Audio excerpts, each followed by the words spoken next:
राधे कृष्ण दोस्तों।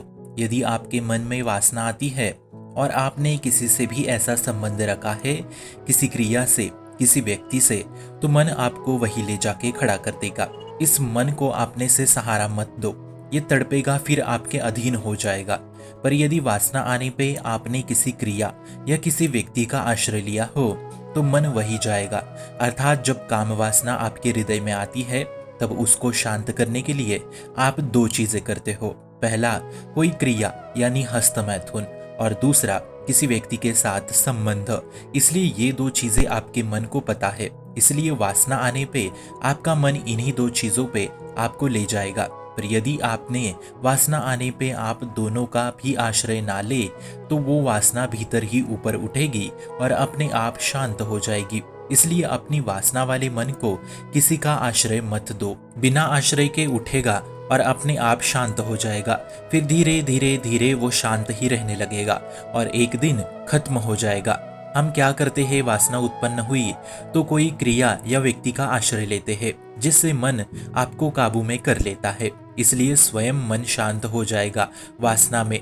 यदि आप किसी क्रिया या व्यक्ति का सहारा ना लो तो यही गलती होती है जिससे भगवत प्राप्ति का मार्ग बाधित हो जाता है। बिल्कुल सावधान रहिए, किसी क्रिया या किसी व्यक्ति से वासना को शांति नहीं मिल सकती। जब मन को वासना का वेग आता है तब बहुत ऐसा लगता है कि या तो क्रिया कर ले या किसी व्यक्ति से भोग कर ले। बहुत तड़पेगा उस दौरान मन।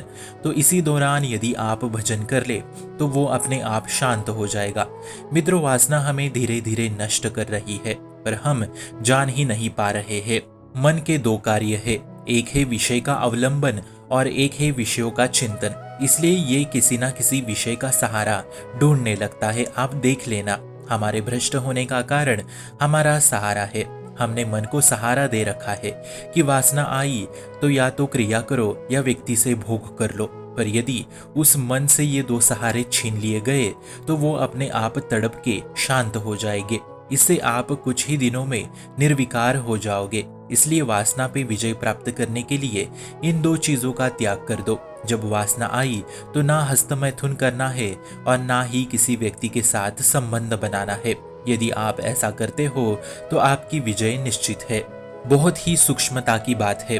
मन में काम वासना आते ही आपके मन में विचार आएगा कि या तो उस व्यक्ति से मिला जाए या तो वो क्रिया की जाए।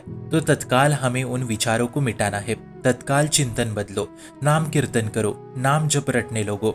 एक आश्रय और दूसरा चिंतन, दोनों को नष्ट कर दो। अगर मन अधीन ना हो जाए तो बताना, इससे मन शांत हो जाएगा। पर यही हमारी गलती होती है कि हम उस मन की सुनते रहते हैं, हम उसके भटकाव में आ जाते हैं। पर यदि आपके मन को किसी का सहारा ही ना मिले तो आप भटक नहीं सकते। आप देख लो, आप तब ही परास्त होते हैं जब आपने किसी का सहारा लिया हो।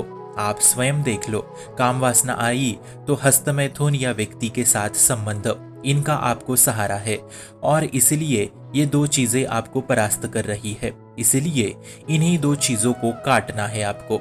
आप परम सच्चिदानंद पद में जाने वाले हैं, इसलिए तत्काल काट दो उसे। उस व्यक्ति से मिलो मत, उस क्रिया को मत करो। समझो हाथ टूट गए, फिर देखो आप निर्विकार हो जाओगे। इतनी शीतलता, इतना आनंद है ब्रह्मचर्य में कि आप नाचोगे एकांत में। सच्ची मानिए, इन दो चीजों का त्याग कर दीजिए।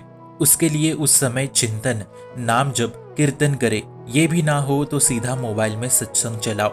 फिर वो वासना अपने आप शांत ना हुई तो बताना और इसी पे दृढ़ रहिए। शुभम भवतु कल्याणमस्तु। भक्ति का प्रसार करने हेतु इस चैनल को अपने मित्र और परिवार संग शेयर जरूर करें और भक्ति दृढ़ करने हेतु इस चैनल को सब्सक्राइब करना ना भूले। राधे राधे।